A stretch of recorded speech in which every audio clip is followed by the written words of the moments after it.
ისტორია ქიახსენეთ და გამახსენდა ჩემი შვილი პირველად რომ დავაწვინეთ საავადმყოფოში არა და განსაკუთრებული არაფერი არ სჭირდა მე მეგონა რომ სამყარო დაიქცა და რაღაცა ჩამოიქცაცა და ყველაფერი დამთავრდა მეთქი აუ რა რთული იყო და რა საშინელება იყო მეც საუბედუროდ გადავიტანე მაგრამ ნუ ეს ცოტა ისეთი რთული ვითარება იყო მარია იყო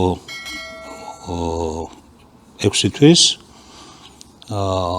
როცა საავადმყოფოშივე შეეყარა სალმონელა რაღაც გვერდით იწვა ერთი ბავშვი მას ძალიან კარგად ხავსოს გორიდან და ნუ ეს გადაედო თორე დავაწვენით რაღაც ძალიან ბანალური რაღაცით ყურის ტკივილით და მერე აი ეს ერთი თვე იყო ჯოჯოხეთი ნამდვილად და დიდად მადლიერი ვარ ექიმის რეანიმატოლოგის რომელმაც პრაქტიკულად ასე ვთქვათ გადაარჩინა 6 თვის ბავშვი, მაგრამ აი ყოველდღე იყო მართლა საშინელება მით უმეტეს როცა ზუსტად მამები.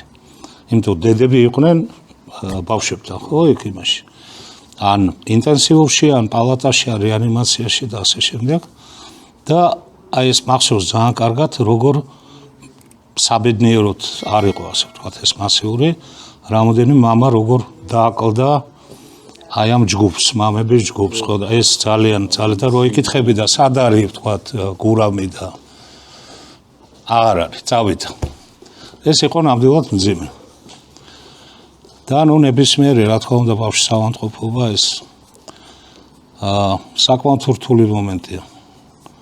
რთული მომენტია, მაგრამ ღვთისმსალობით ყველაფერი კარგად დასრულდა, ეხლა უკვე დიდები არიან, შვილები ყავთ. და